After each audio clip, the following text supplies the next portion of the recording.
Todos los jueves, a partir de las 19 horas y hasta las 21, De Camino a tu Lado.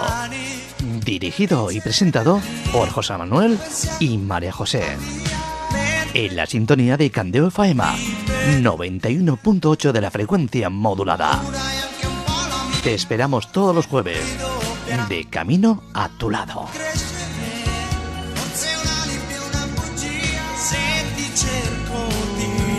Hola, buenas tardes. Ya estamos aquí de Camino a tu Lado. Disculpad por la tardanza, pero como siempre tenemos algún duende y algo nos pasa. Estamos de aquí de Camino a tu Lado y en este camino nos acompaña María José Cruz. ¿Qué tal, María José? Hola, ¿qué tal? Otra tarde aquí con vosotros. Muy a gusto.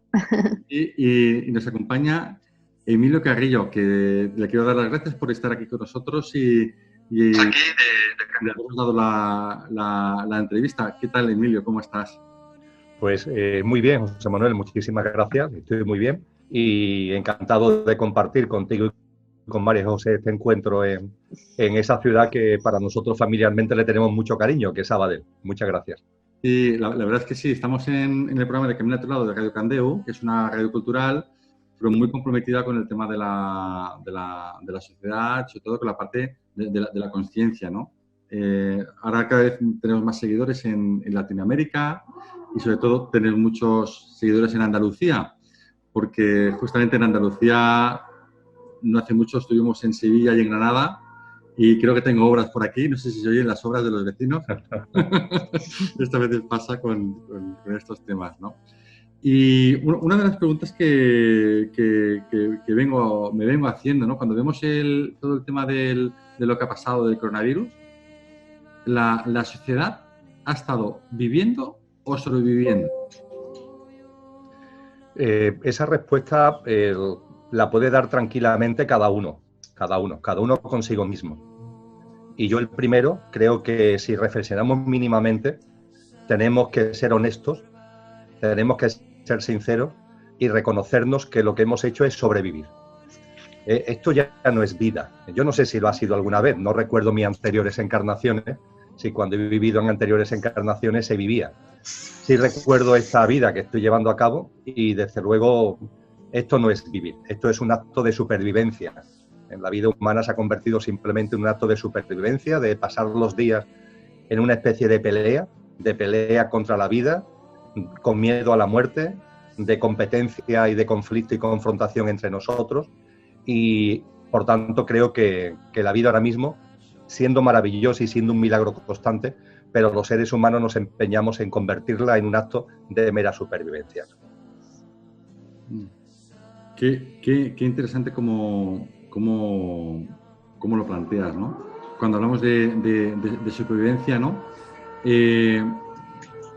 Aquí hablaríamos a veces te he escuchado en otras conferencias, ¿no? Lo que es cómo ejercitamos el gimnasio de la vida, ¿no? Es decir, en el fondo, si hablamos de reencarnaciones, hablamos de otras vidas, ¿podríamos estar diciendo que en esta venimos a aprender algo o repetimos un ciclo porque lo hemos hecho mal y volvemos otra vez a estar repitiendo a ver si lo hacemos mejor? ¿Cómo sería esta parte? Pero ciertamente, cada vez que nuestra dimensión, que no es de este mundo, nuestro verdadero ser, con el nombre que cada uno le quiera dar, otra vez se proyecta y encarna en el plano material como ser humano, siempre lo hacemos para seguir evolucionando en conciencia. Tenemos que ser conscientes de que nuestra dimensión espiritual, de conciencia, de energía, el nombre que cada uno le quiera dar, para estar en este plano tiene que envolverse en la materia, pero tiene que envolverse en la materia mucho. Es como si fuéramos una especie de cebolla que tenemos muchas capas al meternos en este plano material. Y eso hace que durante muchas vidas, en distintas encarnaciones, lo que vamos haciendo precisamente es, en este plano material, es quitándonos capas para que la conciencia, que es lo que somos y es nuestro principal atributo, vaya luciendo y vaya reflejándose en la vida diaria. Es decir, que cuando llegamos aquí por primera vez, la conciencia está muy tapada por muchas capas y cada nueva encarnación es una oportunidad para ir quitándonos capas y que esa conciencia brille. hasta que finalmente ese es nuestro destino, esa es nuestra vocación espiritual, nuestra vocación álmica, podamos vivir en este plano físico como realmente somos. Es decir, vivir el cielo en la tierra, que es de lo que se trata. Y ese es un camino largo, es un camino intenso, es un camino donde las propias experiencias de vida van sirviendo, como tú muy bien, José Manuel, has indicado, de gimnasio, porque como ser humano, inicialmente lo que tenemos, que es algo muy, muy importante en el proceso evolutivo, es una autoconsciencia de yo. Nos vemos como yo. Eso es muy importante, es un salto evolutivo. Hay otros reinos de vida que son igualmente respetables y dignos que el humano, pero en esos reinos de vida animal, vegetal, mineral, ahí no hay conciencia de yo. Sin embargo, los seres humanos hay conciencia de yo. Lo que ocurre es que esa conciencia de yo, cuando tenemos muchas capas, estamos envueltos todavía por muchas capas, es una conciencia de yo que se liga al pequeño yo, es decir, se liga a la personalidad, se liga a lo efímero, a lo pasajero en nosotros, se liga a ese yo físico, emocional y mental que tiene fecha de caducidad y va a morir. Y a lo largo de cada encarnación, en el gimnasio de la vida, esa autoconsciencia de yo se va ampliando y vamos percibiendo que realmente lo que somos no es ese pequeño yo, sino un yo superior, un yo que no es perecedero, sino que es imperecedero, que su cualidad fundamental es la divinidad más excelsa y la conciencia, y eso es lo que vamos poco a poco recordando, quitándonos capa en el proceso de vida. Cada encarnación es un pasito más, o debería ser, depende de que le saquemos jugo o no le saquemos jugo, es un pasito más en ese precioso camino de quitarnos capa y pasar de una autoconsciencia ligada al pequeño yo a una autoconsciencia ligada a nuestro verdadero yo, a nuestro yo superior. Claro. Entonces, aquí cuando decimos, yo tengo muchas reencarnaciones, lo que voy quitándome esas capas de cebolla, ¿llega alguna vez que dices, no, yo estoy en mi última vida, como a veces, yo incluso a veces lo he dicho, yo estoy en mi última vida, no lo he dicho muchas veces, no sé si lo he aprendido todo, tengo que aprender muchas cosas más, o porque somos almas más viejas, somos menos viejas? Cuando hablamos de lo que son los registros acásicos o el libro de la vida, ¿no? Que justamente la Biblia se habla de ello, ¿no? En las diferentes religiones habla de la memoria del universo, ¿no? Que está ahí, que es como si ya estuviera todo escrito, es como si ya lo hubiéramos vivido y sabemos lo que puede pasar porque accedemos a ellos, ¿no? Entonces, ¿esto cómo lo veríamos? ¿O cómo se vería, ¿no? desde tu punto de vista? Sí. Hombre, sin duda, la percepción que tenemos de lo que denominamos tiempo, cuando estamos aquí, cuando estamos en este plano material, es la percepción que nos permite nuestros sentidos corpóreo-mentales. Y es una percepción que tenemos que ser conscientes que es muy limitada. La realidad es otra, la realidad es muy distinta. La ciencia humana, a través fundamentalmente de la física y de la astrofísica, nos acerca a una realidad donde el tiempo tiene una percepción distinta, donde el tiempo no es el tiempo absoluto que percibimos cuando estamos encarnados en el plano humano, donde el tiempo más que lineal, más que una línea de tiempo en horizontal, es una línea de tiempo en vertical, con lo que efectivamente en esa línea de tiempo en vertical puede haber un conocimiento de los distintos procesos que nosotros vemos linealmente. Nosotros lo podemos ver en esa línea de tiempo, si es vertical, lo podemos ver al unísono, pero aquí no, aquí lo vemos linealmente. Y cuando se plantea esta reflexión que tú has hecho, que yo creo que en algún momento no las hemos hecho todos y que a mí me plantea mucha gente, pues Emilio, ¿hasta cuándo tenemos que seguir encarnando, ¿no? O yo creo ya que después de esta vida ya a lo mejor ya no encarno más. Yo siempre digo lo mismo, cuando estemos fuera de esta envoltura física que tenemos actualmente, es decir, cuando esta envoltura física fallezca y nuestro verdadero ser salga y vuelva al mundo que realmente es nuestro, ese plano de luz, ahí es donde se toman esas decisiones. Yo creo que hacer disquisiciones, el hacer diatribas sobre si voy a encarnar o no voy a encarnar cuando estamos encarnados, no tiene ningún sentido. Hay que esperar a estar en el plano donde estamos fuera de la envoltura física, porque es allí donde se toman esas decisiones. Yo creo que más de una vez nos ha pasado cosas que hemos viajado, yo que sé, a no sé dónde, y en pleno viaje hemos dicho, yo aquí ya no vuelvo más, o yo ya no viajo más, o yo ya no, ya vale, pero vuelves a tu casa y una vez que estás en tu casa, lo mismo otra vez, vuelves a repetir aquello que asegurabas que no ibas a volver a hacer. Entonces, yo creo que esa es una reflexión que hacemos en nuestra casa y que hacerla aquí, ahora que estamos de aventuras en el plano material, pues, bueno, como entretenimiento intelectual está bien, pero para acercarnos a la realidad es una pérdida de tiempo. Muy bien, está muy bien. María José, ¿ibas a hacer una pregunta? Bueno, es que hablando de la vida y todo lo que estamos diciendo, ¿no? Entonces, ¿qué sucede cuando nos morimos? Pues muy sencillo, es que no nos morimos. De la reencarnación y todo, claro. Antes comentábamos que la evolución en autoconsciencia va de, primero, una identificación con el pequeño yo, que es un éxito de la evolución. O sea, el verte como con un yo es maravilloso. Lo que ocurre, claro, que al principio y durante bastante tiempo esa conciencia de yo te lleva a separarte. Yo y el otro, el sujeto y el objeto, yo y los demás, yo y el mundo, yo y la vida. Y pierdes la percepción de unicidad con diversidad, que es la realidad.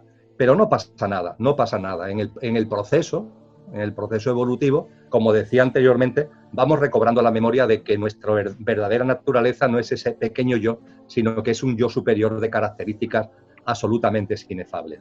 Entonces, cuando decimos que nos morimos, es porque estamos todavía en la autoconsciencia del pequeño yo, en la identificación con el pequeño yo. En la medida en que vamos evolucionando hacia nuestro verdadero yo y lo vamos percibiendo y lo vamos introduciendo en nuestra vida y vamos viviendo en consonancia y en coherencia con él, la muerte deja de existir, porque la muerte realmente, más allá de la muerte física, es un fantasma de la imaginación humana. Físicamente fallecemos, pero ya está, fallece nuestro pequeño yo, nosotros no. Entonces hemos introducido, debido a las capas de cebolla que antes comentaba, una visión de la vida donde hablamos de la muerte, pero la muerte es un fantasma de la imaginación humana, es un imposible. La vida es un continuo, ahora estamos en una habitación de la vida que es el plano físico y cuando nuestro ser físico, nuestra realidad física fallezca, hacemos un tránsito por una especie de vestíbulo que nos lleva otra vez a la habitación de la vida en el plano de luz, donde recogemos lo sembrado en esta vida, lo integramos en nuestra verdadera experiencia y en consciencia y nos preparamos otra vez, sin un protocolo de tiempo establecido, a volver a encarnar. Así que la muerte simplemente no existe porque la vida es un continuo. Y cuando vamos saliendo de la identificación con el pequeño yo, poco a poco lo vamos viendo cada vez más claramente. Claro. Entonces, cuando yo me vuelvo a reencarnar, ¿me puedo reencarnar en cualquier cosa? Puede ser en una planta, en un animal, o siempre tiene que ser en un cuerpo humano. Bien, este es un tema que yo no quiero verter opiniones particulares, aunque mi opinión particular coincide con lo que voy a compartir ahora, pero también somos muy dados a veces en decir lo primero que se nos ocurre. En mi caso, y con relación a este asunto en particular, le he dedicado mucha atención y le he dedicado mucho tiempo.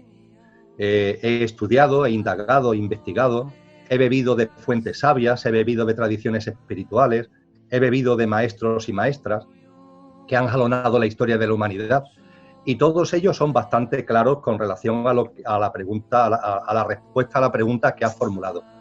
Una vez que el alma se individualiza y para que encarnemos en un ser con autoconsciencia como es el ser humano, el alma está ya individualizada.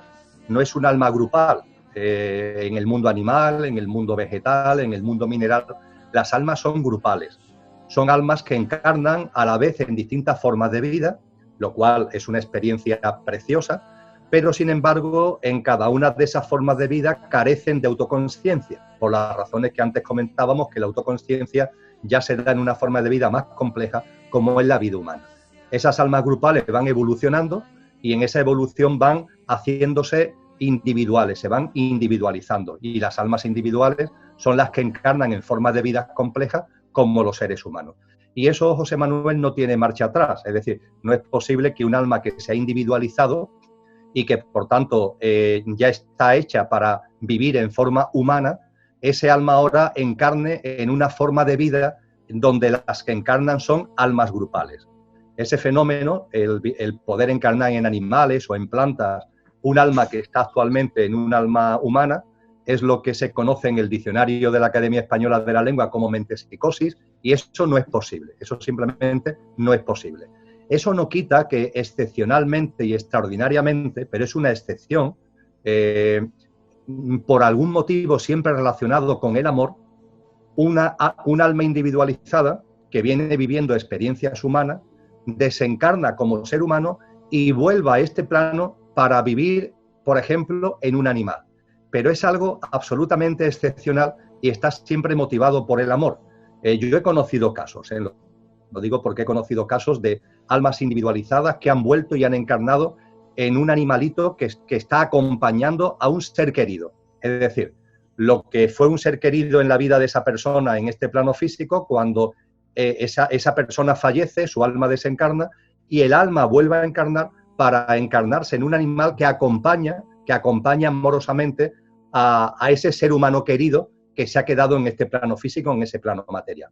Es un acompañamiento amoroso, es un acompañamiento desde la parte más inefable de nuestro ser, y esto no es ni mucho menos ordinario, no es común, pero no es descartable. Siempre en la historia de la humanidad se ha hablado de este fenómeno, y yo creo que hoy día puede haber personas que sientan de alguna manera que ese maravilloso ser que llamamos animal, que le acompaña, mal llamadas mascotas, porque no son mascotas, son de hecho seres maravillosos que comparten su vida con nosotros y nosotros con ellos, pues puede haber ahí el alma de un ser querido desencarnado que nos está acompañando amorosamente, que está permanentemente a nuestro lado, que nos está alentando, que nos regala ese amor incondicional.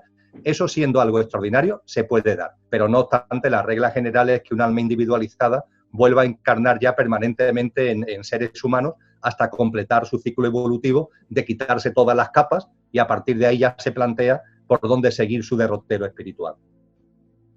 Qué interesante lo que comentas, y bueno, tengo la suerte de que queda grabado y poder ir tomando nota, Emilio, porque eres una biblioteca de sabiduría. Veo tu biblioteca de fondo de que tienes en casa y eso no es nada con lo que tú llevas dentro. Bueno, vamos a ver, lo comentaba antes, que hubo un momento en mi vida en donde sentí la necesidad de dar mucho fundamento a lo que comparto en consciencia. Es muy importante darnos cuenta que el mejor maestro lo tenemos en nosotros mismos, el maestro interior, sin ningún tipo de duda, porque nuestra auténtica naturaleza, nuestro auténtico ser, es divino, infinito y eterno, y ahí está toda la consciencia, ahora muy envuelta en capas, pero ahí está toda la consciencia, ahí está toda la sabiduría, está ahí, está ahí. Pero también corremos el riesgo de, como tenemos capas, tanto filtro, a veces podamos de alguna forma intelectualizar cosas de un modo que no se adecua exactamente a la realidad. Es como si esas capas pudieran distorsionar esa fuente de sabiduría, ese manantial de sabiduría de alguna forma se pudiera contaminar por las capas por las que tiene que pasar para aflorar, ¿no?, a través de nuestro intelecto. Y es por eso por lo que en un momento determinado de mi vida decidí acudir a fundamentos. Y esos fundamentos están, como antes compartía, en todas las tradiciones espirituales, en todas, no en unas más, no en otras menos, sino que están en todas. Cuando indagamos en ellas vemos que todas tienen un mismo pozo común, tienen un mismo fondo común de sabiduría, y está desde luego también en aquellos hombres y en aquellas mujeres que a lo largo de la historia, con sus obras, con su vida y con sus obras, nos han enseñado. Y yo acudo, ¿no?, cuando hablamos de fuentes, yo acudo o intento acudir a esas fuentes porque me parece importante contrastar lo que va saliendo de mí, que insisto, puede ser agua pura o puede tener algún tipo de contaminación por las capas. Me gusta contrastarlo con lo que encuentro en la obra, en las aportaciones y la enseñanza de esos sabios y de esas sabias. Hay que andar sobre esas dos piernas, la intuición, la inspiración, la experiencia propia, lo que cada uno sienta, pero a su vez intentar contrastarlo con lo que grandes hombres y grandes mujeres desde su dimensión más sagrada compartieron con nosotros y siguen compartiendo con nosotros. Sí, mira, cuando hablas de las reencarnaciones, ¿no?, de que si repites la vida, hay una cosa que siempre se dice que las almas, ¿no?, escogen a los padres. No es así, ¿no? Si tenemos algo que aprender y cogemos a los padres con los que aprendemos, o los hijos que nos tocan, tenemos que aprender algo de ellos. En todo esto hay una relación álmica. cuando regresamos a este plano, vivimos en el plano físico, desencarnamos, vamos al plano de luz, integramos experiencias, recogemos la cosecha que hayamos sembrado. En la vida física se siembra. De ahí la gran importancia que tiene el gimnasio de la vida y la vida física, porque es aquí donde se siembra. Y lo que has sembrado lo recoges como cosecha en el plano de luz y lo haces tuyo. Jesús de Nazaret hablaba del alma con una metáfora que a mí me gusta mucho, porque aclara, yo creo que aclara bastante, que es una lámpara de aceite. Una lámpara de aceite, él habla de ella en el Evangelio de Mateo, en el capítulo 25, y él habla de una lámpara de aceite que tenemos que ir llenando, y se va llenando poco a poco, y se llena con lo que vamos sembrando en cada vida y vamos recogiendo como cosecha en el plano de luz. Extraemos de la cosecha el aceite que podamos extraer, dependerá de lo que haya sembrado, claro, porque si has sembrado piedra, es decir, si has sembrado egoísmo y egocentrismo, poco aceite vas a recoger como cosecha en el plano de luz. En fin, en el plano de luz recogemos como cosecha lo que aquí hayamos sembrado y volvemos a encarnar. Y en ese volver a encarnar traemos lo que en términos coloquiales, casi en broma, me gusta denominar un kit de encarnación. Es decir, hay una serie de cosas que las traemos con nosotros. Y una de las cosas que traemos con nosotros, efectivamente, es un pacto de amor con otras almas con las que vamos a convivir y a compartir una serie de experiencias en esta vida. Y aunque a más de uno y a más de una le pueda parecer imposible, hay un pacto de amor con las almas de los que son, en esta vida física, nuestro padre y nuestra madre. Es el alma que va a encarnar la que elige no es el alma del padre o de la madre, es el alma del que va a ser el hijo o la hija la que elige, pero esa elección tiene que estar corroborada, tiene que estar acordada, tiene que estar con el visto bueno, de ahí que se hable de un pacto de amor por las almas de los progenitores, por las almas de los padres. Así que todos nosotros en nuestra dimensión álmica, a la hora de encarnar, tuvimos un pacto de amor con nuestros padres. Claro, una vez que estamos aquí, más de una persona me dice, Emilio, pero yo ¿cómo voy a haber elegido a mi padre? ¿Tú sabes cómo era mi padre? O no sé qué me cuentan de la madre. Bueno, pues si tu alma lo eligió, será por algo. Algo que aquí desde el intelecto nos cuesta trabajo dilucidar, pero que no es casual. Y tiene un sentido profundo para sacarle jugo y para que tu siembra en esta vida sea una siembra rica, sea una siembra fructífera de la que puedas recoger mucha cosecha en el plano de luz. Pues Emilio, desde mi ignorancia, entonces muchas veces cuando tu andadura por la vida, ¿no? Te encuentras con mucha gente, ¿no? Y hay veces que incluso esa gente te es como conocida y a lo mejor no la has conocido ese mismo día. Puede ser que vengamos también que ya nos conozcamos de otras vidas. Por supuesto que sí, María José. Hombre, tampoco vamos a ir por ahí pensando que todo el mundo con el que nos vamos encontrando forma parte. Pero sí es cierto que podemos percibir, y puede ser que no sea cuando eres niño o cuando eres joven, sino que puede ser ya muy adulto. Puede ser que haya un pacto de amor con otra alma, de que esa alma aparezca en tu vida cuando tienes ya una edad bastante avanzada. Es decir, que no solamente hay que pensar en que se realizan o se producen, acontecen estos reencuentros álmicos en edades tempranas. Hay reencuentros álmicos que están programados por nuestra alma y por la otra para que se produzca en un momento que físicamente podemos llamar una edad avanzada, pero que es el momento necesario y el momento oportuno para que aparezca. Y esto no tenemos que verlo, María José, como que en el plano de luz cogemos el calendario y si tu alma y la mía tenemos un pacto de amor, decimos, oye, pues nos vamos a encontrar el 12 de mayo del año 2020 en Sabadell. No funciona así. Lo que hay es un pacto de amor que nos lleva a reencontrarnos cuando en nuestro camino experiencial corresponda. Y una vez que estamos aquí, ese camino experiencial puede ser más lento, puede ser más rápido. Nosotros lo medimos en años. Allí no se mide las cosas en años, se mide en trayectorias de conciencia. Cuando mi trayectoria de conciencia haya llegado al punto al que tiene que llegar para el reencuentro contigo y cuando tu trayectoria de conciencia llegue al punto para el reencuentro conmigo, es cuando se produce el reencuentro. Y en nuestro calendario, en nuestra forma de ver los años, pues puede ser que sea, yo qué sé, a los 45, a los 55 o a los 72 años. No hay que dar ahí un formato de juventud a estos encuentros. Y sí, hay encuentros, yo diría que todos nosotros a lo largo de nuestra vida nos reencontramos con un número de almas significativos, con los que tenemos pacto de amor en el plano de luz y que también hemos vivido experiencias conjuntas en vidas anteriores, en reencarnaciones anteriores. Ahora te escuchaba, me viene a la cabeza, ¿no? Cuando los padres escogen, los hijos escogen a los padres, ¿no? ¿Y qué ocurre cuando un hijo escoge al padre, a los padres, y los padres deciden abortar, ¿no? Aquí, ¿qué ha ocurrido? ¿Ha habido una pelea antes de bajar? ¿Cómo lo moveríamos esto? Bien, tocas un tema, José Manuel, muy interesante, muy potente, en términos de conciencia es muy potente, que es todo lo relacionado con el aborto. Es un tema muy potente. Tengo que decir más claramente, antes lo apunté, pero lo digo más claramente, que yo no tengo ningún credo religioso.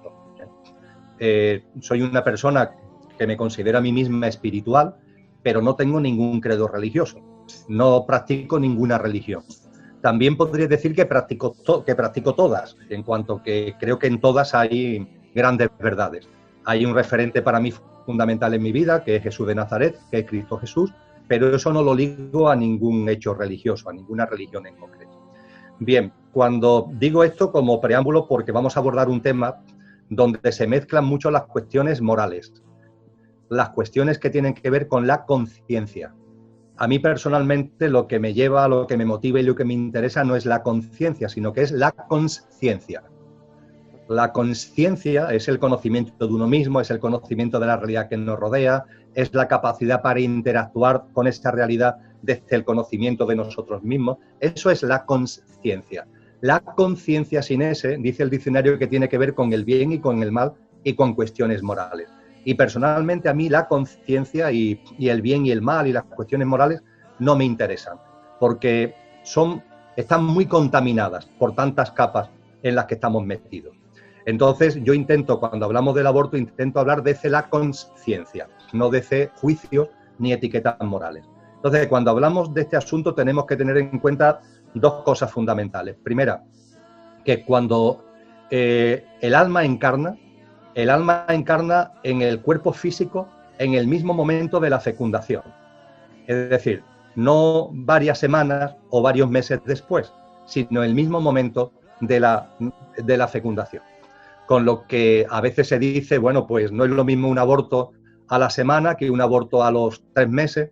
Desde el punto de vista espiritual, tal como yo lo percibo, es exactamente igual, porque en el momento de la fecundación ya se produce a los pocos segundos, a los pocos minutos después de la fecundación, ya se produce una proyección muy fuerte en ese cigoto, en esas primeras células, ya se produce una proyección muy fuerte de lo que es el alma.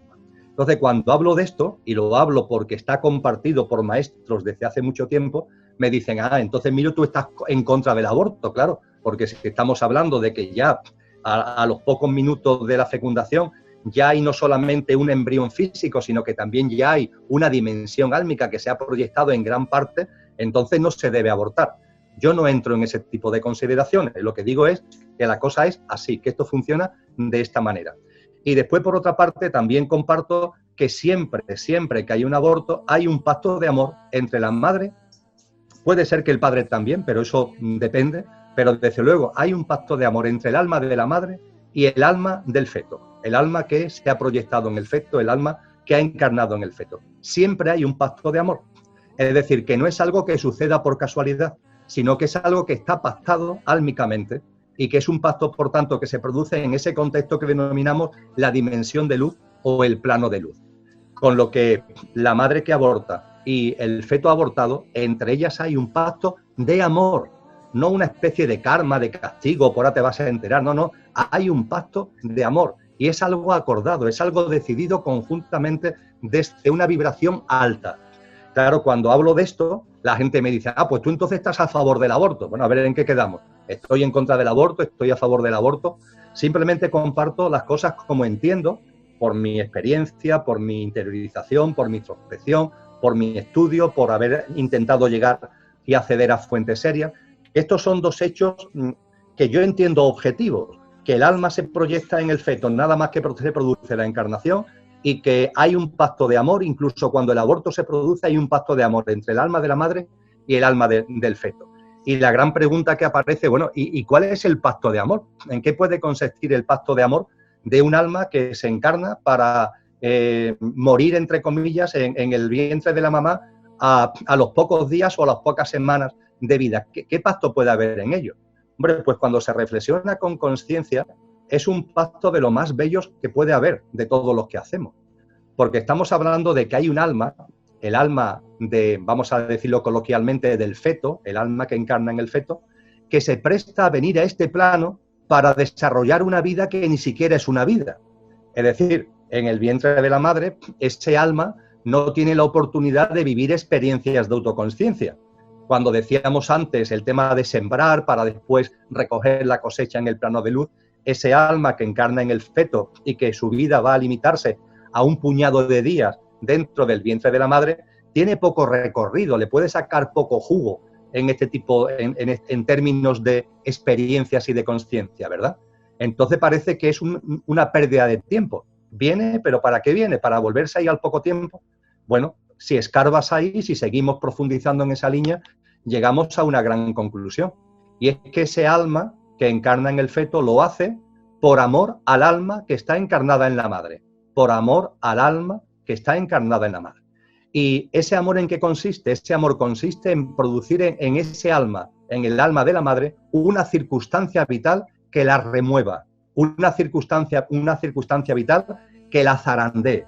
Nos habremos dado cuenta de que en esta vida a veces necesitamos que nos zarandeemos, que la propia vida nos zarandee para salir de una especie de distracción, de entretenimiento, de adormecimiento, de parálisis en la que nos podemos meter. Y llegan lo que San Juan de la Cruz denominaron noches oscuras, y estas noches oscuras es lo que le está pasando en estos momentos a la humanidad, porque lo que es arriba es abajo y lo que vale para lo personal vale para lo colectivo, y un zamarreo nos debe ayudar a tomar conciencia y a empezar a vivir de otra manera. Y desde luego, una persona, una madre, una mujer que tiene un aborto, eso marca, María José, y eso marca José Manuel. Eso no es algo que se haga y se diluya con el tiempo. Yo he conocido a personas que sin ningún tipo de juicio tuvieron un aborto, tanto espontáneo como provocado, y que a lo mejor al principio lo vivieron de una forma más natural, entre comillas, es decir, como un acontecimiento, hombre, que tiene importancia, pero que no es trascendente en tu vida. Hay personas que lo viven como algo trascendente desde el principio. Hay mujeres que lo viven como algo trascendente desde el mismo momento. Pero hay casos en donde al principio no, pero antes o después eso aparece. Yo he tenido ocasión de compartir con mujeres que esa remoción, ese movimiento al que hago referencia, se ha producido 15 años, 20 años, 25 años después de haber tenido el aborto. Y lo comparten conmigo, oye, ¿y cómo es posible que durante tantos años es algo que ocurrió y es como si se hubiera olvidado y ahora vuelve a aparecer en mi vida? Hay muchos motivos, hay muchas razones las posibles, y vuelve a aparecer en mi vida y hace que esté reflexionando y hace que me esté replanteando cosas y hace que esté haciendo un acercamiento a la vida que antes no hacía. El pacto de amor, y es lo que el feto hace por el alma, el alma del feto hace por el alma encarnada en la madre, es un pacto inefable de brindarse a una experiencia tan corta de vida con el objetivo de que el alma encarnada en la madre tenga una remoción en su vida, tenga una experiencia muy fuerte en su vida que le ayude a avanzar en conciencia, que le ayude a salir del adormecimiento, que le ayude a salir del entretenimiento, que le ayude a salir de la distracción en la que esta vida con tanta facilidad caemos. Es un pacto de amor de los más hermosos. Y esto no es estar ni a favor ni en contra del aborto, que yo no entro en juicios, es simplemente hablar en lo que yo creo, modestamente, sin intentar convencer a nadie de nada, que es la realidad. Pues vamos, Nos hemos quedado. Nos has dado una charla increíble con el tema del aborto, porque muchas veces entramos en debate incluso cuando yo hago temas de psicoterapia en trauma, y muchas veces personas que vienen justamente por esto, por el tema de un nonato, ¿no? Que está ahí, y bueno, la explicación que me has dado casi debe coger gran parte de ella, ¿no? O en su totalidad, ¿no? Porque, vamos, estamos aquí entrevistando hoy a Emilio Carrillo, que es un divulgador de consciencia y con una sabiduría, vamos, increíble. Claro, lo que pasa, José Manuel, es que cuando estamos vuelvo a poner el ejemplo, ¿no? Nosotros tenemos en nosotros todo, la divinidad más excelsa, la conciencia más pura, la sabiduría más completa. Pero repito el ejemplo, es como un manantial que para salir a la superficie tiene que pasar por unos filtros, por una tierra que la está tapando y se contamina, ¿no? Y esa contaminación, que tenemos que aceptarla, forma parte de esta vida material, no pasa nada, es así. Poco a poco vamos quitándonos tantos chapapotes, pero ese chapapote, esa contaminación, nos lleva a ser muy injustos con la realidad y nos lleva a ser muy injustos con la vida. Y esa injusticia, en conciencia de nosotros con la vida, curiosamente lo que nos provoca es sufrimiento. Nos provoca sufrimiento porque no vemos la realidad que hay detrás de un hecho como es el aborto. Nos provoca sufrimiento porque, por ejemplo, no vemos la realidad que hay detrás de la depresión, ya que estamos hablando de terapias y demás. Las depresiones hay de mucho tipo, evidentemente, pero la mayor parte de las depresiones, me autocorrijo, una parte importante de las depresiones, las que tienen más enjundia, son un grito del alma. Simplemente es un grito del alma. La manifestación externa puede ser muy diversa, pero lo que hay dentro es un grito del alma. Es tu alma que te está gritando, esto no, esta vida no, esto tiene que ir por otros derroteros. Es el alma esa que te está diciendo, la vida no puede ser otra vez un mero acto de supervivencia. Tienes que sacarle jugo a esta vida, tienes que sembrar para después poder en el plano de luz cosechar. Esta vida no tiene que ver con el propósito con el que viniste, que es siempre no evolucionar y crecer en conciencia. Entonces las personas en depresión se encuentran como vacías, se encuentran como falta de referencias, se encuentran como si la vida no tuviera sentido. Y es tu alma la que te está diciendo que efectivamente no la vida, sino la vida que tú llevas no tiene sentido. La que tú llevas no tiene sentido. Y efectivamente, tú entonces te equivocas y dices, la vida no tiene sentido. No, lo que no tiene sentido es tu vida, tal como la estás desarrollando actualmente. Y ese grito álmico que llamamos depresión es una oportunidad para que reacciones, es una oportunidad para que te encauces por otros derroteros, con lo que la depresión en sí es una amenaza, pero es una preciosa oportunidad para tomar conciencia y empezar a vivir de una forma más coherente con lo que realmente somos y con lo que nos ha traído aquí. Todo esto, sin embargo, debido a la contaminación, debido a las capas, lo vamos olvidando y al final, ¿eso a qué nos lleva? A sufrir, simplemente nos lleva a sufrir. Me preguntan que si tiene algún libro para poder consultar todo esto que nos está diciendo hoy. Bueno, estamos hablando de muchas cosas y algunas son cosas muy distintas. Todo lo que tiene que ver con el fallecimiento físico, el tránsito, la llegada al plano de luz, la reencarnación, en líneas generales lo que estamos comentando hoy, de los libros que tengo publicados, que en total son 65, de los libros que tengo publicados hay uno que a estos efectos aconsejo especialmente, que se llama ¿Qué hay después de la muerte? Es del Grupo Planeta, de Ediciones Martínez Roca. ¿Qué hay después de la muerte? Es un libro del año 18, de febrero del 2018, tiene 2 añitos, y ahí se vierten muchas de las cosas que aquí estamos compartiendo. Lo del aborto, por ejemplo, que hemos compartido está en ese libro, o lo que tiene que ver con el kit de encarnación, la ida y la vuelta, también se aborda en ese libro. Así que, más o menos, para lo que hemos hablado hasta aquí, aconsejaría especialmente ese ¿Qué hay después de la muerte? Ediciones Martínez Roca. Mira, Emilio, que te iba a preguntar, ¿no? Porque me ha apuntado algunas preguntas, ¿no? ¿Cuál es la mejor forma de aprender y evolucionar consciencialmente, ¿no? ¿Qué herramientas podríamos dar, ¿no? Porque cuando preguntamos quién soy, ¿no? O quiénes somos, ¿no? ¿Qué herramientas podríamos dar para que la gente pudiera empezar a trabajar? Pues la respuesta a esa pregunta, José Manuel, es imposible. En el sentido siguiente, depende, como decía la canción, ¿no? Como dice la canción, todo depende.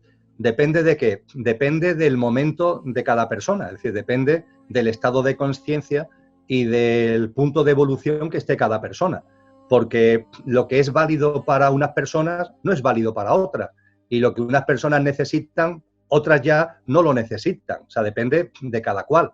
depende de las circunstancias de cada uno. Hombre, podríamos decir que hay una serie de consejos que son válidos para todos, pero limitarnos a esos consejos puede parecer algo demasiado genérico.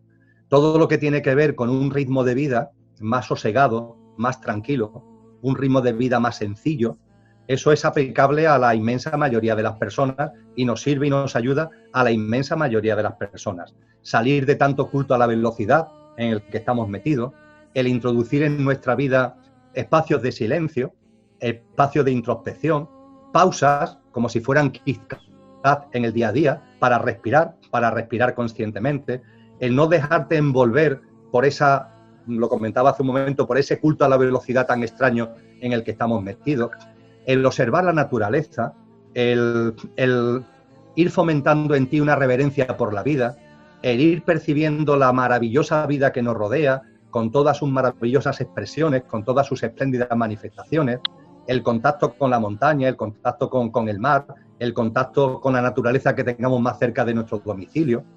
En las relaciones personales, el ir saliendo de unas relaciones personales basadas en el dominio, basadas en el control, basadas en la competencia, basadas en el juicio que hacemos de los demás, el juicio que hacemos de nosotros mismos, basadas en el que yo tengo la razón y quiero convencerte a ti.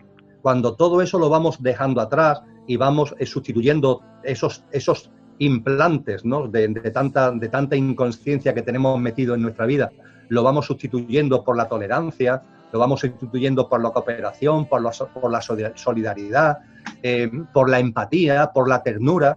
Cuando eso se va introduciendo en la vida, todo eso nos ayuda a todos. Estoy hablando de cuestiones que, por tanto, entiendo que son válidos para todos independientemente del punto en el que cada uno esté. Es obvio que en la sociedad en la que estamos hay una serie de sistemas de creencias que a todos nos limitan y esos sistemas de creencias haríamos bien en quitárnoslos de en medio. No es verdad que necesitemos mucho y lo mucho que necesitamos lo necesitamos mucho. Eso es mentira. La realidad es que necesitamos poco y lo poco que necesitamos lo necesitamos poco. No es verdad que las cosas tengan que ser lo que yo quiero, como yo quiero, cuando yo quiero, donde yo quiero. Eso no es verdad. Las cosas son cuando corresponden y te vas alineando con la vida y sabes que primero está el invierno y después tiene que venir la primavera y después el verano y después el otoño y que en la primavera la naturaleza explota y que en el invierno, en cambio, lo que se necesita es frío, humedad y oscuridad, porque todo tiene su momento. Entonces, cuando te vas dando cuenta de esto, la vida se va transformando y esto nos sirve a todo con independencia del punto evolutivo o del estado de conciencia en el que estamos.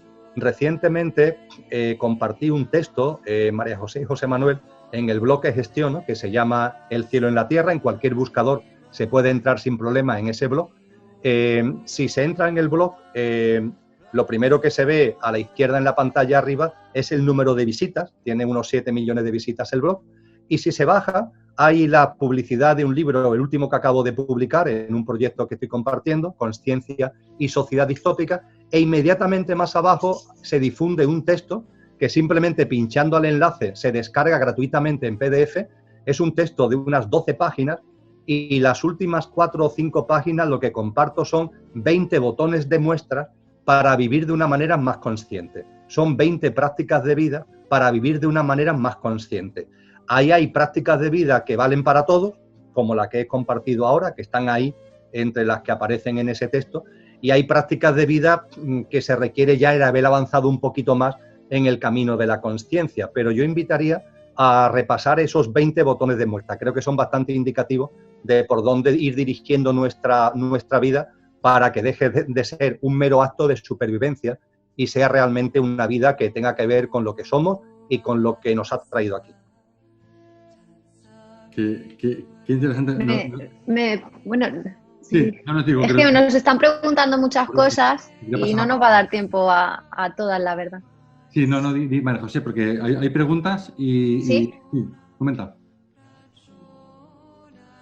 No, nos pregunta Loli Navarro, ¿no? Según usted, venimos con un kit de encarnación. Entonces, ¿en dónde queda el libre albedrío que se supone que tenemos?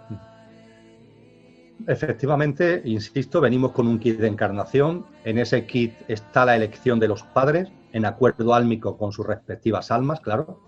Están nuestras cualidades innatas, lo que coloquialmente llamamos dones y talentos.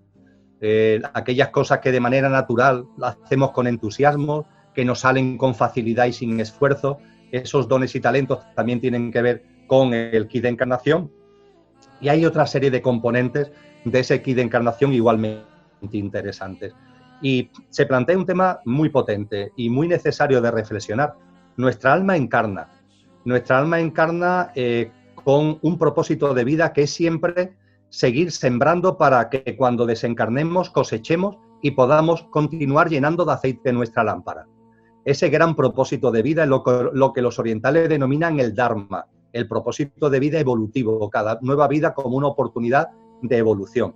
Y ahí se marcan una serie de cosas, pero no se marcan todas. Y por supuesto, hay algo que es fundamental para entender lo que el libre albedrío es.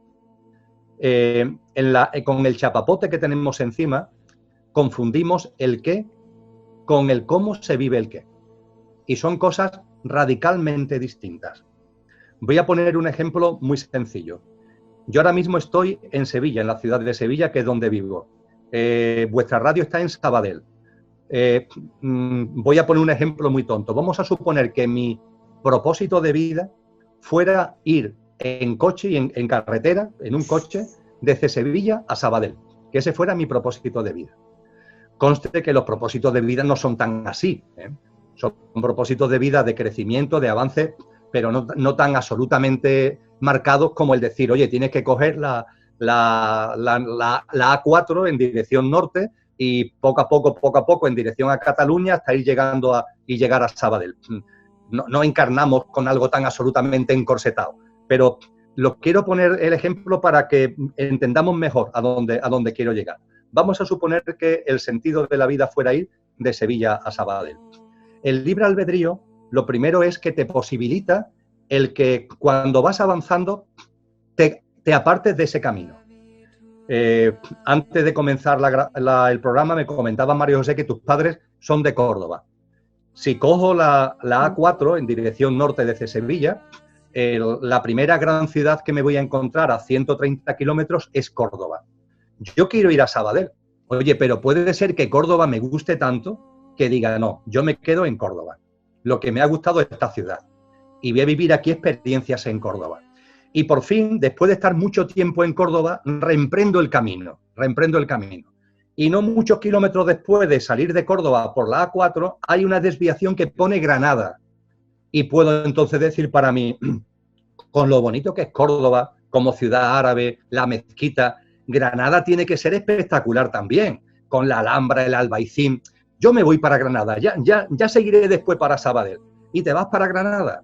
Y puede ser que en Granada estés mucho tiempo y no estás avanzando a Sabadell. Y cuando estás en Granada, casi inevitablemente vas a ver los carteles que te dicen Sierra Nevada. Y dice, hombre, ya que estoy en Granada, ¿cómo no voy a ir a Sierra Nevada? Y te vas a Sierra Nevada, que está más al sur.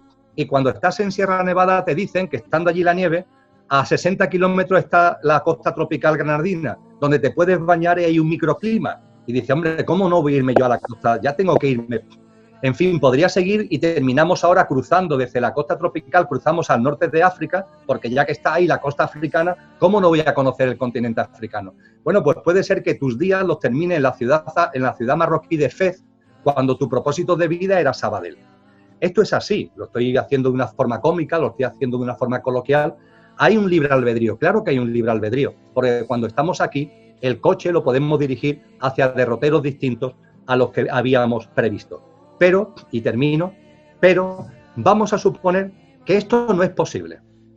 No, si tú has venido para ir a Sabadell, tú vas a Sabadell y no te vas a quedar ahí en Córdoba y después a Granada y después a Motril y de ahí a Marruecos. Eso no es posible, vas a seguir hacia Sabadell.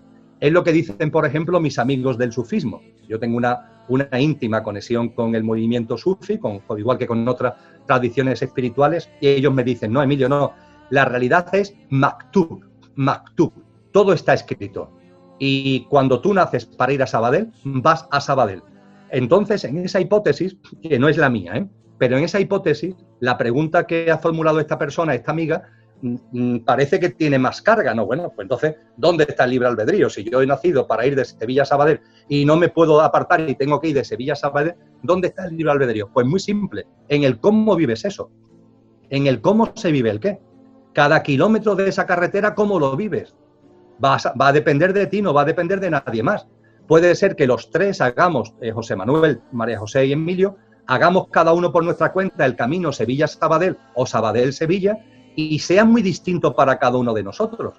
A lo mejor se nos hace pesado, se nos hace muy corto, lo podemos llevar como un tema aburridísimo y pesadísimo, o podemos ir disfrutando del viaje, podemos llevar en la radio puesta algo que nos está machacando con noticias falsas y con informativo que desinforma, o podemos llevar puesto a Juan Sebastián Bach y los conciertos de Brandenburgo disfrutando tremendamente del viaje, podemos ir observando la naturaleza, podemos ir observando el paisaje y aprendiendo de todo eso, o podemos ir enfadados y encerrados en nosotros mismos, protestando por el camino que estamos haciendo.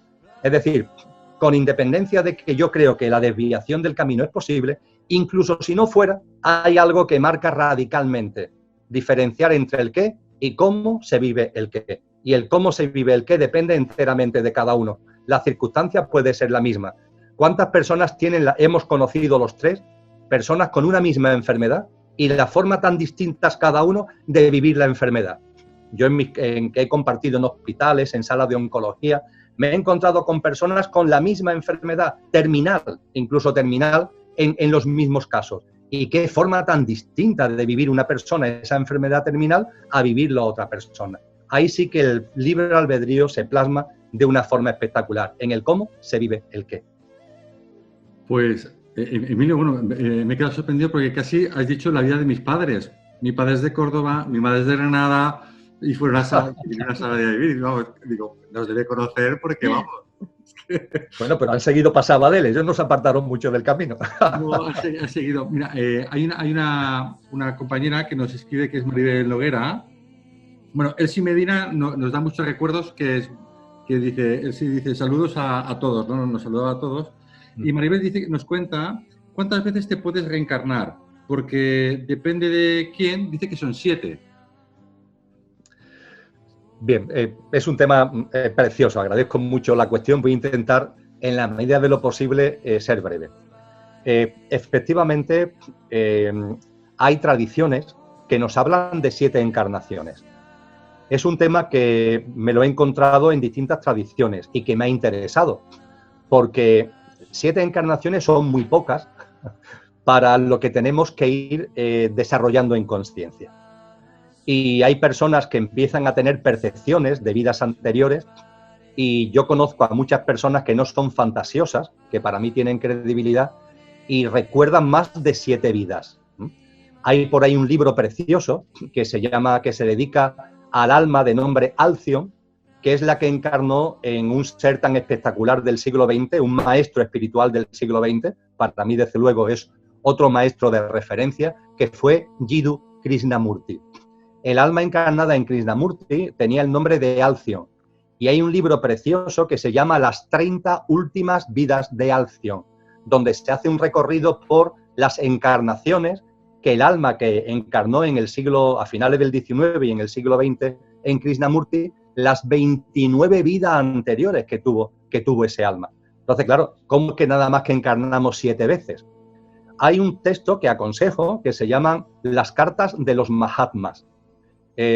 Unas cartas que en el tramo final del siglo XIX maestros como Moira, como Kotumi nos dejaron. Y en una de esas cartas aborda este tema y lo explica muy bien y es lo que voy a intentar sintetizar. Encarnamos muchas veces, muchas más de 7. Lo que ocurre es que muchas de esas encarnaciones son como casi, no materialmente, sino en conciencia, en experiencias conscienciales, son casi repeticiones de la anterior. Es como si en cada vida aportáramos poco aceite a la lámpara. Al desencarnar, lo que hemos sembrado, la cosecha, le aporta poco aceite a la lámpara. Con lo que volvemos a encarnar, y aunque seamos antes hombre y después mujer, aunque estemos en una familia de unos medios económicos y ahora en una familia de unos medios económicos distintos, el formato material puede cambiar, pero nuestra dimensión álmica, el aceite de nuestra dimensión álmica, el nivel de aceite, el nivel de conciencia sigue siendo muy parecido. Entonces, es una nueva encarnación, pero realmente estamos repitiendo experiencias. Estamos como teniendo nuevas oportunidades para echar un poquito más de aceite a la lámpara. finalmente, debido a esa reiteración de vidas que se parecen mucho, ya hay una donde sí damos un salto. Es decir, hay una donde ya sí vivimos experiencias, donde ya sí hacemos una siembra que realmente supone una aportación de aceite a la lámpara, que hace que ahí sí haya ya un incremento de nivel importante. Y volvemos a encarnar en situaciones ya muy diferentes. Con lo que podríamos decir que hay muchas encarnaciones secundarias que se desarrollan en el contexto de 7 encarnaciones primarias. Y esas 7 encarnaciones primarias son saltos de conciencia, pero saltos de conciencia que no se dan por casualidad, sino que se van acumulando poco a poco, hasta que se da ese salto. Es como si fuéramos llenando la taza poco a poco y ya se desborda. Bueno, pues entonces ahí ya habríamos cumplido una encarnación con muchas encarnaciones secundarias. No sé si se entiende lo que he querido explicar. Que me he quitado el micro porque... Yo lo he entendido. Sí, yo lo he entendido y, vamos, me ha quedado muy claro. ¿Hay más preguntas, María José? ¿Tienes por ahí más preguntas? Bueno, Dol Sabadell dice que entiende el concepto, pero ¿dónde queda lo que motiva a ir a Sabadell? O sea, es lo de antes, el libre albedrío que decíamos. Que no entendían, ¿no? Que dónde queda lo que motiva a ir a Sabadell. Claro, cuando hablamos de la lámpara de aceite, cuando hablamos del nivel de aceite que cada uno tiene en su lámpara, cuando volvemos a encarnar el destino, el propósito de vida que siempre es evolucionar en conciencia, el que tú, siguiendo con la broma, ¿no? Siguiendo con este ejemplo tan coloquial, que obviamente no se acerca a la realidad, pero nos sirve como ejemplo. El hecho de que tu propósito de vida sea ir a Sabadell, o tu propósito de vida sea ir a Lisboa, o tu propósito de vida sea ir a Roma, va a tener que ver con el nivel de aceite que tenga tu lámpara y cómo tu alma percibe que puede sembrar en la siguiente vida para hacer una mejor cosecha para seguir llenando la lámpara de aceite. Por tanto, la elección de Sabadell, la elección de Roma o la elección de lo que sea como destino de nuestra vida es una decisión que hacemos desde nuestro yo superior. No la hacemos desde nuestro pequeño yo, la hemos hecho en el plano de luz desde nuestro yo superior. Y una vez que estamos aquí, mi percepción es que nos podemos apartar de ese destino que nos hayamos establecido álmicamente, porque aquí cuando estamos, la realidad material es densa y las capas son muchas. Cuando te escucho hablar, hay algo que me viene a la mente, ¿no? Yo cuando yo me reencarno, yo lo soy todo, pero por algún motivo me olvido de quién soy. Sería una parte de mi ego, quizás. Lo que no me deja ser mi esencia, mi plenitud al 100%. Porque yo, al principio, tengo toda mi memoria, pero por algún motivo la olvido. ¿Qué es lo que hace olvidar? ¿Qué es lo que me hace olvidar quién soy en esta vida? O en esta vida o las otras vidas. Sí, insisto que nuestra dimensión verdadera tiene la sabiduría completa. Estamos hablando del alma. En nuestra dimensión verdadera hay un elemento más profundo que el alma, que es el espíritu, dicho en terminología occidental, lo que los orientales llaman el atma, lo que los griegos llamaron la mónada. Esa es nuestra auténtica naturaleza, esa es la esencia divina pura que es nuestro auténtico ser.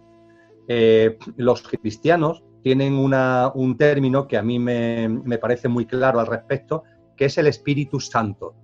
Es un término que se utiliza en el ámbito del cristianismo y que al término espíritu le une el calificativo de santo. Y el Espíritu Santo en el esoterismo cristiano es ni más ni menos que el espíritu que es uno y está en cada uno. Fijaros qué belleza tan inmensa. El espíritu que siendo uno está en cada uno. Efectivamente, el espíritu, la dimensión divina, como queramos llamarlo, es uno.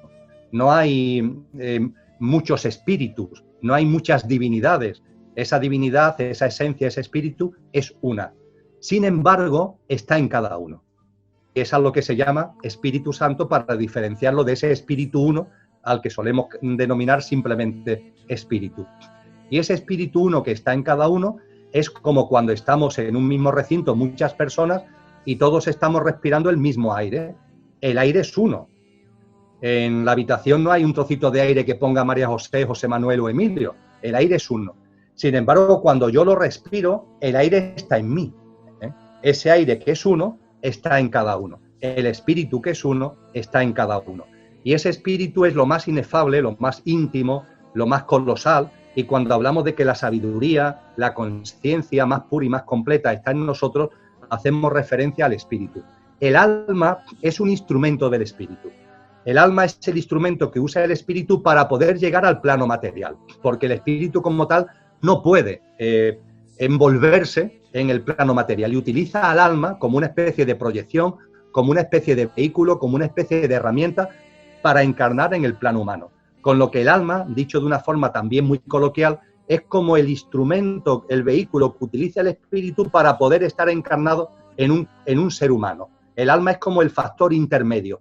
Pertenece a nuestro yo superior, no conoce la muerte, va encarnando vida tras vida, pero a su vez es el vehículo que va utilizando el espíritu. Con lo que el alma tiene siempre la guía, tiene siempre la orientación, tiene siempre el impulso de esa esencia divina y de esa conciencia pura. El alma después, habida cuenta de las experiencias desarrolladas en esta vida material, como antes comentaba, puede tener un nivel de conciencia otro, puede tener un nivel de aceite otro. Eso la hace más útil o menos útil, porque si el alma todavía tiene un bajo nivel de aceite, el espíritu no puede sacarle mucho jugo como herramienta a ese alma, porque está como si estuviera poco desarrollada, como si estuviera todavía a modo de embrión. Es un alma que no está todavía hecha, por así decirlo. En la medida en que por las distintas encarnaciones el alma va creciendo, el alma va ganando en autoconsciencia, la lámpara de aceite se va llenando, ese instrumento se va haciendo mucho más útil, se va haciendo mucho más práctico, se está poniendo mejor al servicio de ese espíritu. Y eso es lo que siempre nos está orientando. En última instancia, lo que todos somos es ese espíritu. Y en nuestro camino en autoconsciencia llegaremos ahí. Pasamos de una autoconsciencia ligada a lo perecedero, a lo efímero, a nuestro pequeño yo, a nuestro yo físico, emocional y mental, a eso que va a terminar enterrado en el cementerio o incinerado en el crematorio. Durante muchas encarnaciones nos creemos que somos eso. Posteriormente vamos pasando a otras formas de vernos, donde ya nos vemos como un yo superior, pero todavía ese yo superior lo vemos individualizado. Y habrá un momento determinado en el que esa idea de individualización la vayamos también superando consciencialmente, como nos han enseñado personajes de la talla de Lao Tse, de la talla de Siddhartha Gautama Buda o de la talla de Jesús de Nazaret. A eso estamos llamados y es un camino que tenemos que hacer sin prisa pero sin pausa, siendo consciente de que el quitarnos chapapote y el ir quitándonos capas es un proceso, es un sendero que tenemos que ir recorriendo, sin culpabilizarnos, sin cargarnos, sin decirnos tonterías de que yo no sirvo para esto, hay que ver lo torpe que soy, yo así no voy a avanzar nunca. Hay que vivir el momento, hay que ir paso a paso. La película El Guerrero Pacífico, en este sentido, la aconsejo vivamente porque nos enseña la importancia de vivir cada momento e intentar sacarle jugo a cada momento, porque es la mejor manera de sembrar para tener cosecha una vez que desencarnemos. La verdad es que cuando nos vamos quitando la contaminación y el chapapote, esta vida no es un valle de lágrimas. Esta vida realmente es un auténtico vergel, esta vida es un auténtico paraíso, esta vida es una auténtica maravilla, donde todo tiene un sentido profundo y eso finalmente nos lleva a vivir con compasión, que yo diría que es la plasmación más eficaz de todo lo que vengo compartiendo, la compasión.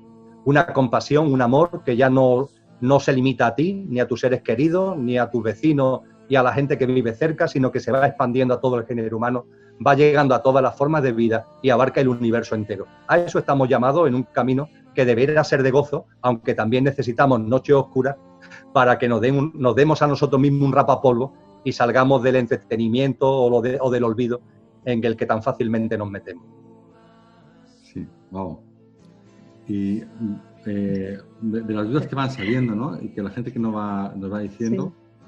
Cuando alguien dice, no, es que yo siento a mi padre aquí a mi lado, yo siento a un familiar, siento a mi hijo, ¿eso significa que no se ha reencarnado?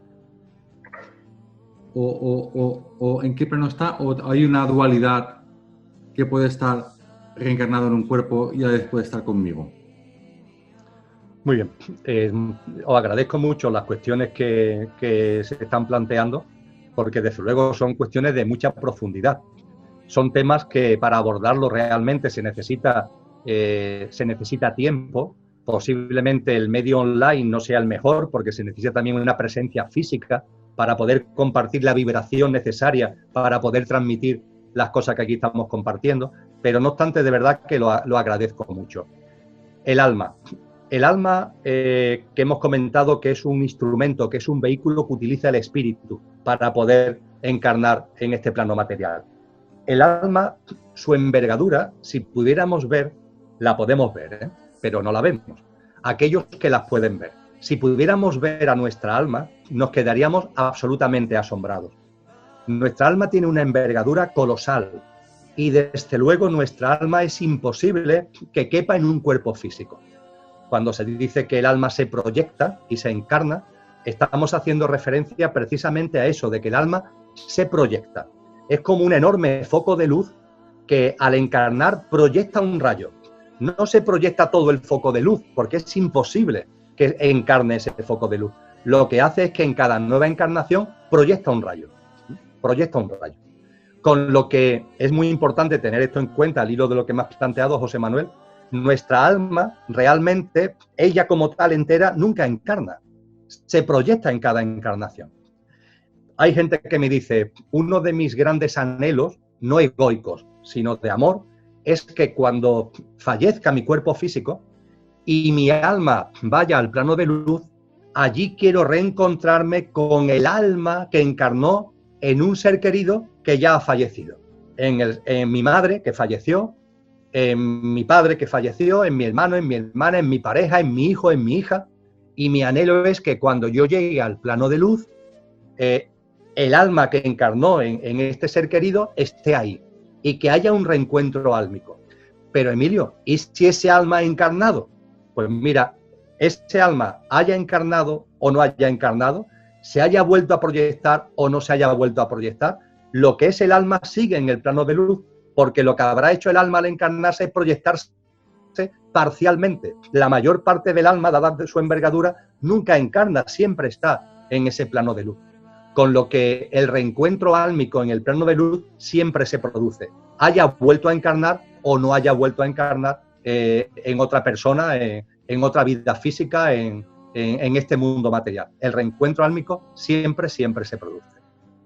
Wow, qué interesante, ¿no? Porque a veces la gente dice, no, yo he hecho constelaciones familiares y he constelado a mi padre y está vivo, pero lo he constelado. Entonces entiendo que se conecta con una parte suya del universo, ¿no? Que esa parte luego le vendrá ese cambio a la parte del cuerpo, ¿no? De la parte física, ¿no? No sé si María José nos tiene más preguntas. Sí, bueno, sí, Roberto Solís nos pone, ¿podrías explicar, Emilio, cómo se avanza también en conciencia a nivel humanidad en situaciones como las actuales? Pues con mucho gusto. He compartido ya acerca de las noches oscuras y he compartido lo que nos han enseñado maestros como San Juan de la Cruz, que las noches oscuras tienen un papel en el proceso evolutivo del ser humano. Tener en cuenta que, por hablar, ya que estamos hablando ahora de un místico cristiano, este gran místico cristiano afirmó que el más perfecto grado de perfección a que en esta vida se puede llegar, que es la transformación en Dios. La transformación en Dios no es ni más ni menos que vivir desde la esencia divina que todos tenemos y que hagamos el cielo en la tierra.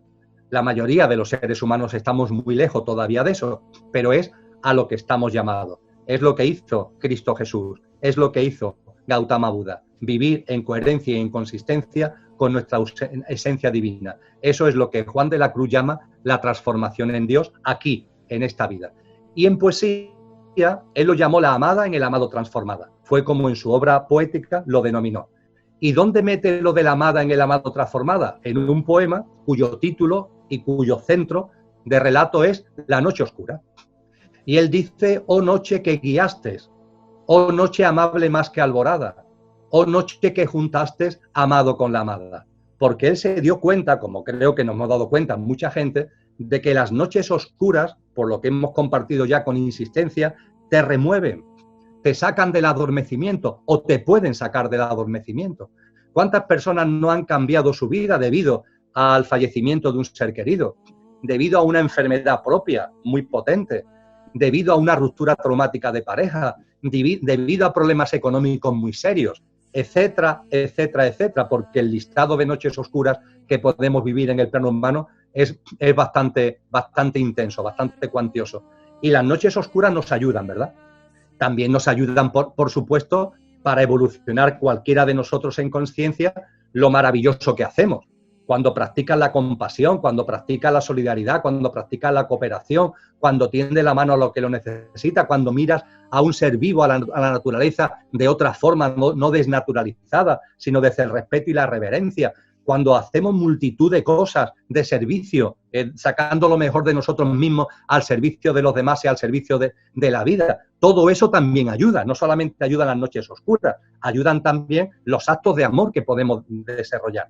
Fijaros, por tanto, para ir ahora al tema de la humanidad, que en nuestra vida, en la vida de cualquier persona, hay noches oscuras y hay actos de amor.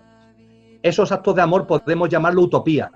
Tiene que ver con lo mejor, tiene que ver con lo más deseable, tiene que ver con sacar y transformarnos en lo mejor que somos. Podemos denominarlo utopía.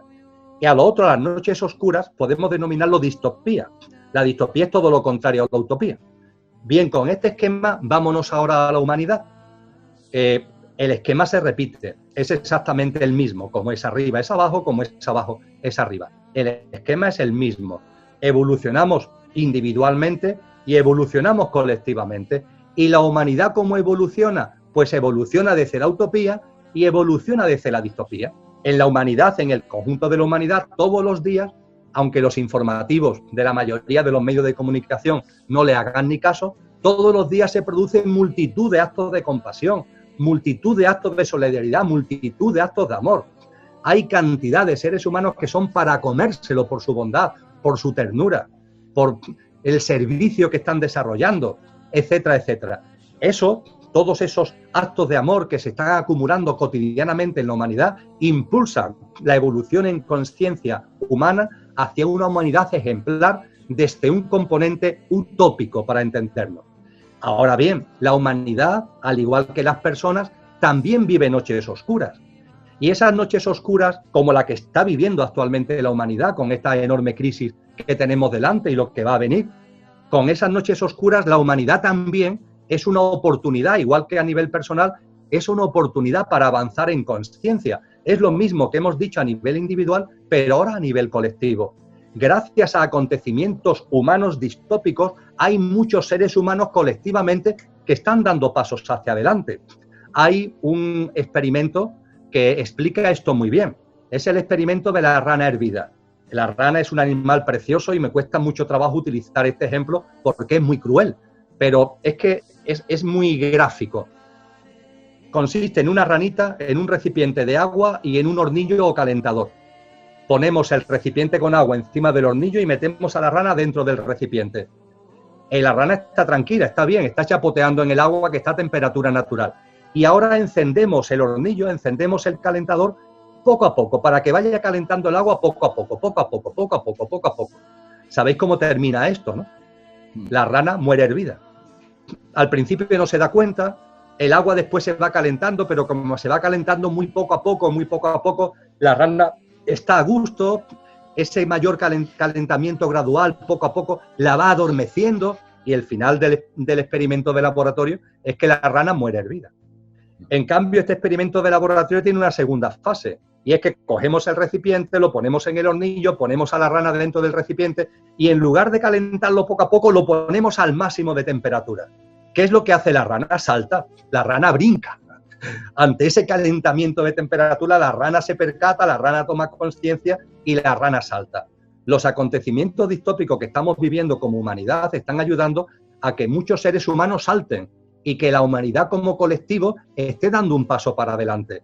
Por supuesto que no deberíamos necesitar hechos distópicos, noches oscuras para evolucionar, pero sin embargo es necesario porque hasta que no haya un número suficiente de seres humanos con conciencia para crear lo nuevo, para ser semilla de la nueva humanidad no puede surgir de la nada. Hasta que no haya un número suficiente de seres humanos que seamos semilla de la nueva humanidad no va a surgir. Y esos calentamientos, esos hechos distópicos a los que estoy haciendo referencia, sirven como la rana del experimento para que cada vez más gente vayan tomando conciencia, vayan orientando su vida de una manera distinta, saliendo de tanto egoísmo, de tanto egocentrismo y caminando por derroteros distintos. Y termino con el siguiente ejemplo. La evolución en conciencia, la individual, pero ahora estamos hablando de la humanidad, la evolución en conciencia colectiva, la evolución en conciencia de la humanidad, avanza como un ferrocarril, avanza como un tren. Creo que es una metáfora que nos puede servir muy bien para que nos demos cuenta de la enjundia de lo que estamos compartiendo. La evolución en conciencia de la humanidad avanza como un tren. Y un tren, ¿cómo avanza? Sobre 2 raíles, ¿verdad? Necesita 2 raíles para avanzar. Y como le falte un raíl, el tren descarrila. La evolución en conciencia de la humanidad utiliza 2 raíles, el raíl de la utopía y el raíl de la distopía. El raíl de la cantidad de actos de amor que estamos generando continuamente en el mundo entero y el raíl de la distopía que, debido a este tipo de acontecimientos, está posibilitando que mucha gente tome conciencia de cosas que si no, no tomarían conciencia, impulsando su vida hacia una nueva forma de vida y hacia un nuevo devenir. Es un tren, es un gran tren que avanza.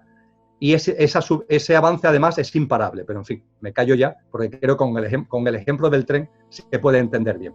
Bueno, Emilio, nos estás dando aquí una clase magistral de conciencia y el ejemplo del tren, como a veces doy formación, lo utilizaré en tu nombre. No hace falta que des mi nombre para nada, José Manuel. No, pero realmente me gusta mucho cómo lo estás planteando. Ya estamos casi ya finalizando.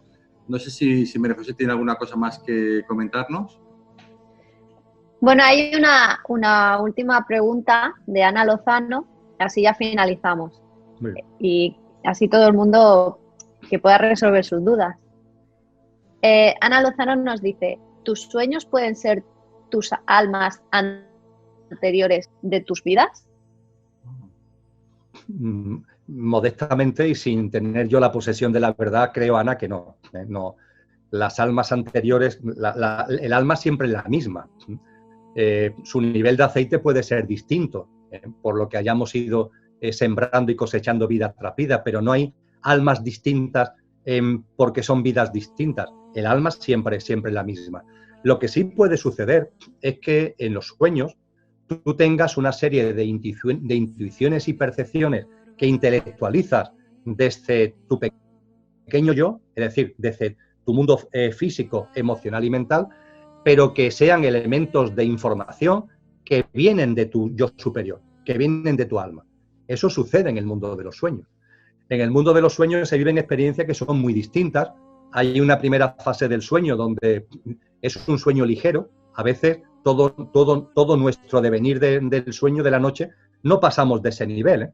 Es un nivel, no es muy profundo, no es muy profundo. Ahí es donde nuestros sueños son una prolongación de la vida cotidiana, ¿verdad?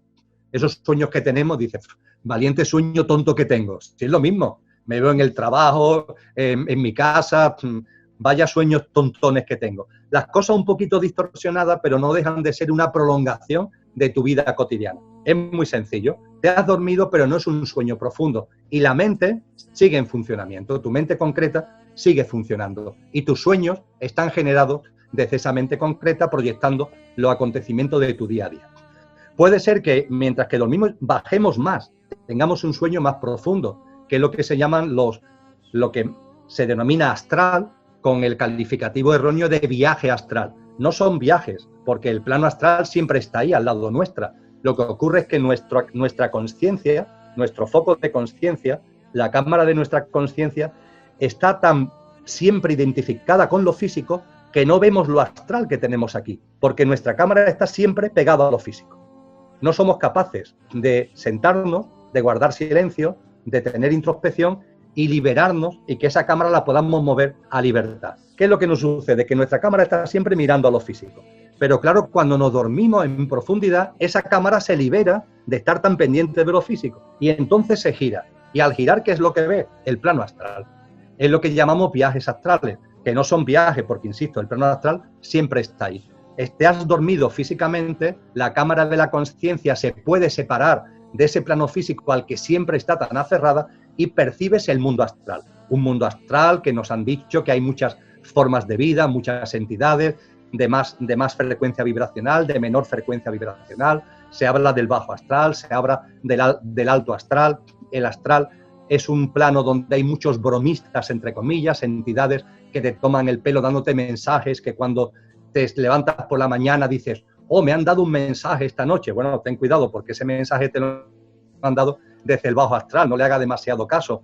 Que los mensajes vengan o no del astral tiene mucho que ver con tu mundo emocional, cuando emocionalmente estás pasando una mala racha, estás desequilibrado, estás desarmonizado, estás alterado. Ahí hay muchas bromas del astral. Cuando llegas al astral en los sueños de la noche es muy posible que te contaminen con ese tipo de sueños, con ese tipo de mensajes, cuando tu mundo emocional está muy trastocado.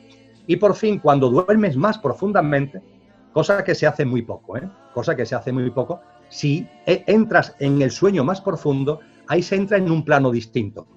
En ese plano distinto es donde se producen los sueños lúcidos, es donde se producen los sueños donde le pasaba, por ejemplo, hay un texto muy bonito que lo describe, de Albert Einstein. Albert Einstein hablaba como a veces problemas matemáticos que estaban sin resolver cuando se iba a dormir, al levantarse por la mañana el problema estaba resuelto.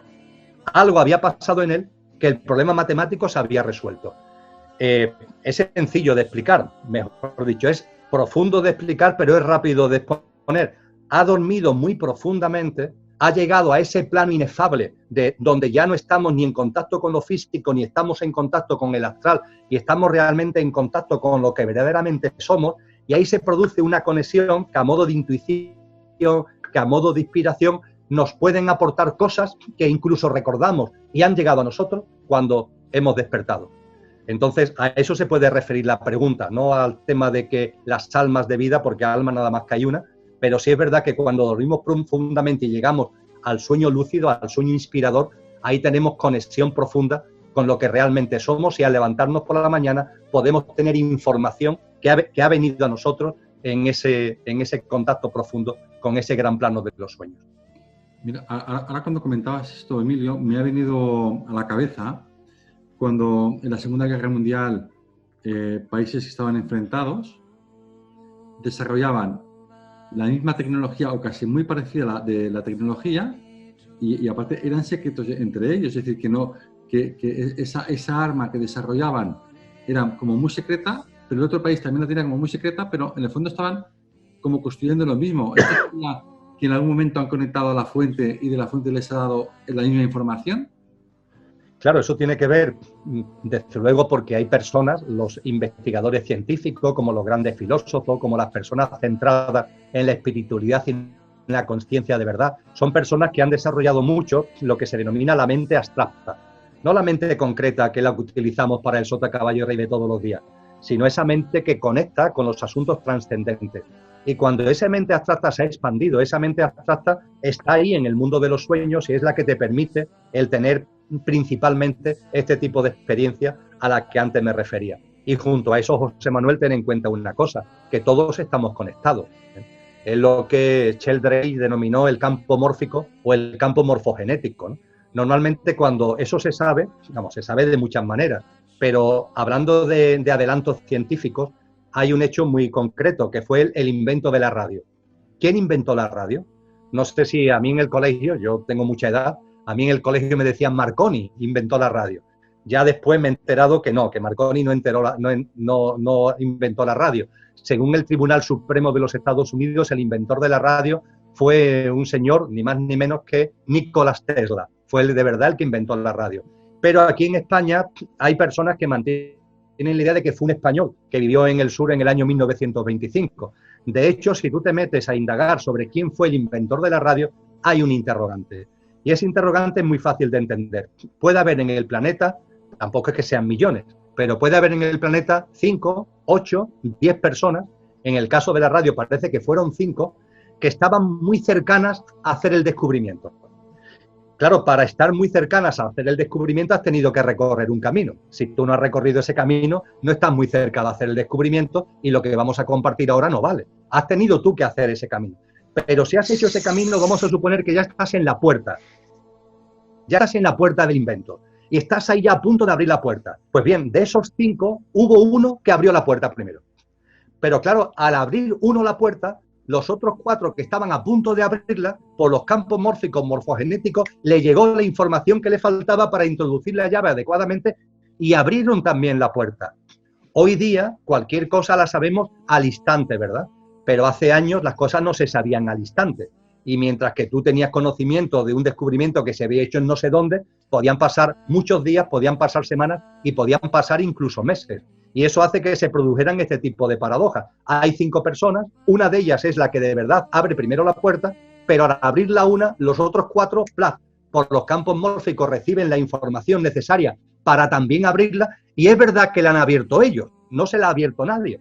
Pero es verdad a su vez que se la ha abierto otro, aunque ellos no le hayan hecho una copia industrial, un espionaje industrial a esa persona. El descubrimiento de la radio ejemplifica muy bien este funcionamiento de los campos mórficos y de los campos morfogenéticos. Sí, la verdad, porque con el teléfono también pasó lo mismo y con otros inventos. Me ha pasado algo muy similar. Pues ya vamos a ir finalizando, pero vamos, Emilio, nos quedamos aquí hablando hasta las tantas, pero se nos ha pasado el tiempo volando. No sé si María José nos quiere comentar alguna más antes de despedirnos.